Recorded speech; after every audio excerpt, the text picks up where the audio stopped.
은 역대상 13장입니다.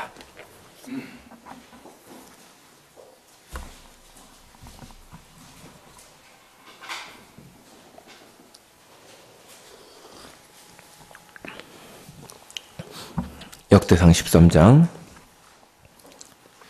9절부터 14절까지입니다. 구약성경 632면입니다.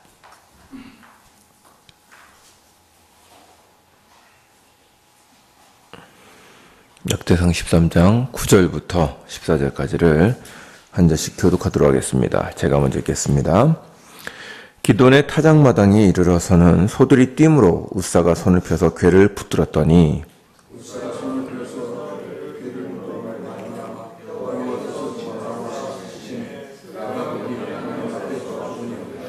여호와께서 웃사의 몸을 찌시었으므로 다윗이 노하여 그곳을 베레스 웃사라 부르니 그 이름이 오늘까지 이르니라.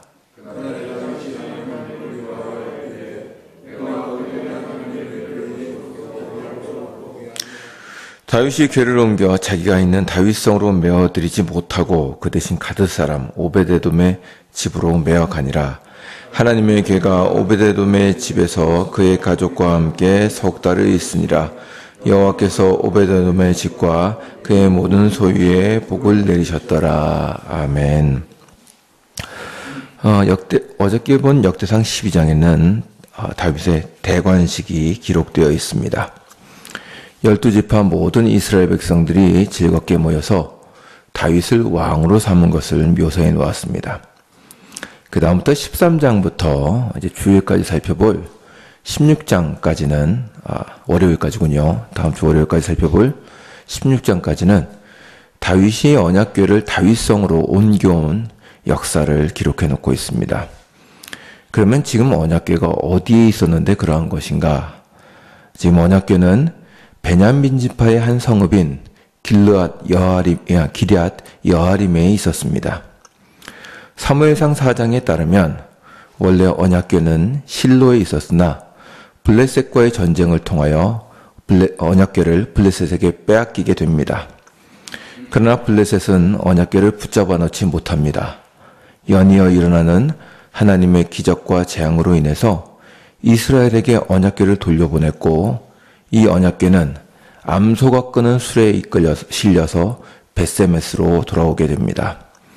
그러나 벳세메스 사람들은 언약궤를 들여다보려고 하다가 큰 재앙을 만나게 되고 두려움에 빠진 그들은 언약궤를 기럇 여아림에 있는 나이든 제사장인 아비나답의 집에 보내어 보관하게 합니다.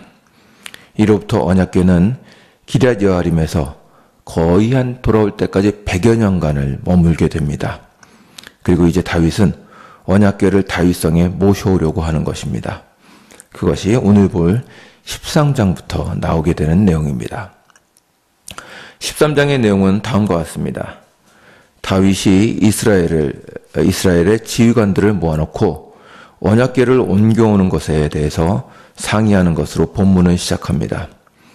다윗은 모든 이스라엘 백성들에게 언약궤를 모셔오는 것에 대하여 묻고 이스라엘 백성들이 그것을 기쁘게 동의했다고 기록하고 있습니다.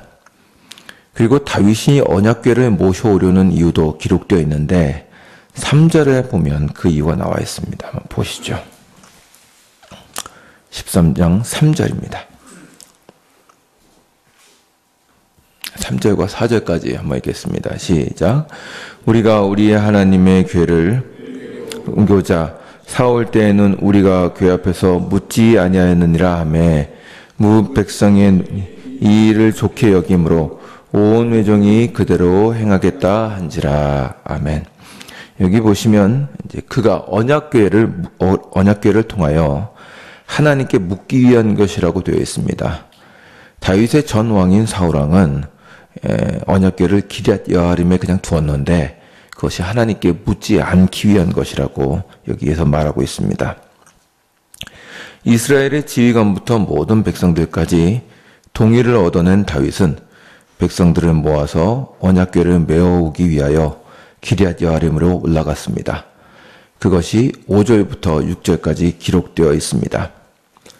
이 본문은 언약궤를 메우는 행사가 얼마나 큰 것이었고 많은 백성들이 참여하였는가를 보여줍니다. 그리고 7절부터 8절은 우사와 아이오 두 사람이 언약궤를 아비나답의 집에서부터 새 수레에 싣고 오고 다윗과 온 이스라엘 무리가 하나님 앞에서 힘을 다하여 노래하며 찬양하였다고 되어 있습니다. 이것은 마치 이스라엘의 참된 왕이신 하나님을 모셔오는 일종의 대관식으로 볼 수 있습니다.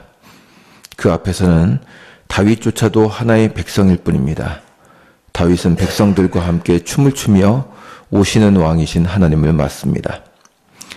그러나 이 영광스러운 행사는 중간에 갑작스러운 비극으로 마치게 되는데 갑자기 기돈의 타작마당에서 언약궤를 끌고 있던 소들이 뛰는 바람에 우사가 손을 펴서 궤를 붙들게 되었고 이는 여호와 앞에서 진노를 사서 우사가 그 자리에서 죽게 된 것입니다. 이 일로 인해서 언약궤를 모시는 작업은 중단되고 다윗은 크게 당황하고 두려워하게 됩니다. 그는 소가 뛰고 언약궤를 잡았던 우사가 죽는 것을 보면서 하나님께서 크게 진노하셨다는 것을 알게 됩니다. 그렇지 않다면 하나님께서 직접 임재하셔서 보호하시는 대관식에 소가 뛰었다는 것은 말이 되지 않기 때문입니다. 다윗은 즉각 행사를 취소시키고 13절에 보면 근처에 있는 가드 사람 오벳에돔의 집으로 메어가게 했다고 되어 있습니다.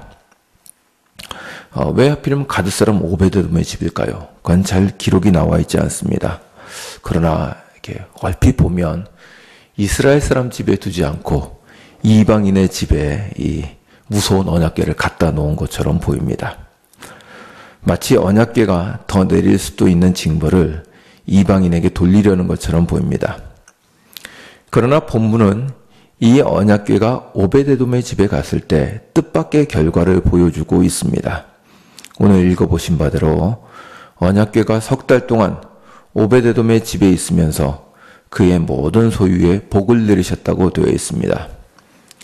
다윗에게는 그렇게 무섭게 느껴진 언약궤가 오벳에돔의 집에 가서는 오히려 복을 내리는 근원이 된 것입니다.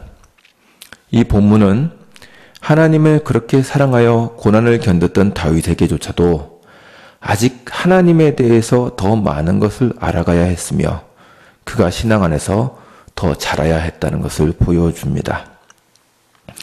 여하간 이 사건은 쉽게 이해하기가 힘든데 전혀 예상치 못한 다윗의 경솔함과 쉽게 이해할 수 없는 우사의 죽음이 있기 때문입니다. 먼저 분명히 해야 할 것은 언약궤를 모셔오려는 다윗의 의도는 훌륭했다는 것입니다. 그는 왕이 되면서 하나님의 뜻을 더 묻기를 원했습니다. 그래서 언약궤를 다윗성으로 모시고 오려고 했다는 것은 분명히 신앙적인 생각이었습니다. 그러나 이미 여러분들도 이 본문을 한두 번씩은 들으셔서 잘 알고 계시겠지만 언약궤는 수레에 실어서 옮길 수 있는 것이 아니었습니다. 언약궤는 본래 2개의 긴 막대기에 걸어서 4명의 제사장이 들어 옮기도록 되어 있습니다. 그것이 율법서가 명하는 언약궤를 옮기는 방법이었습니다. 그러나 이에 대해서 다윗은 무지했고 그로 인해서 실수를 한 것으로 보입니다. 언약궤를 새 수레에 실어 옮긴 것은 아이러니하게도 블레셋인들이 빼앗아간 언약궤를 다시 이스라엘에 돌려보낼 때 썼던 방법이었습니다. 아마도 이방인들은 자신들의 신상을 그렇게 옮기지 않았는가 싶습니다. 그런데 다윗이 그들이 썼던 방법과 동일한 방법을 사용한 것입니다. 하나님은 그분이 정하신 방법이 아니라 이방인들이 우상에게 대하는 것과 같은 방법을 쓰는 것을 반대하신 것입니다. 결국 그것이 소가 뛰는 것으로 나타났고 이 비극이 시작되었습니다. 이것이 신앙의 모범인 다윗의 실수였다는 것도 당황스럽지만 그 다음에 일어난 사건은 우리를 더욱더 당황스럽게 합니다. 우사가 흔들려서 떨어지려는 언약궤를 잡기 위해서 손을 댔다가 죽은 것입니다. 이건 참 놀랍습니다. 분명히 우사가 언약궤에 손을 댈 때에는 언약궤를 지키려는 마음으로 손을 댔을 텐데 하나님은 준엄하게 심판하셨습니다. 물론 언약궤는 함부로 손댈 수 없는 거룩한 물건입니다. 그러나 위기 상황 아닙니까? 언약궤가 떨어지면 깨지지 않겠습니까?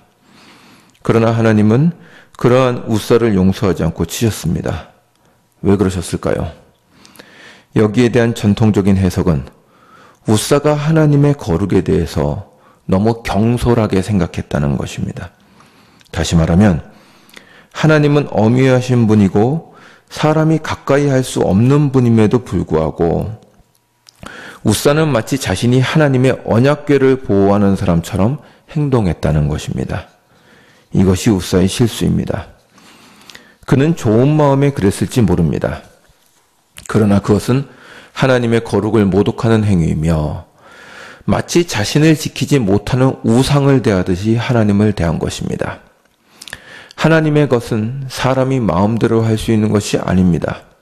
또는 또 사람이 손을 안 댄다고 해서 보호되지 않을 것도 아닙니다. 여러분 그렇게 생각하실 수도 있겠습니다. 사람이 보호를 안 해서 떨어지면 어떻게 합니까? 그러나 블레셋인들이 언약궤를 가지고 갔을 때를 생각해 보십시오. 이스라엘은 힘이 약해서 블레셋인들에게서 언약궤를 다시 빼앗아 가지고 올 생각을 감히 하지 못했습니다.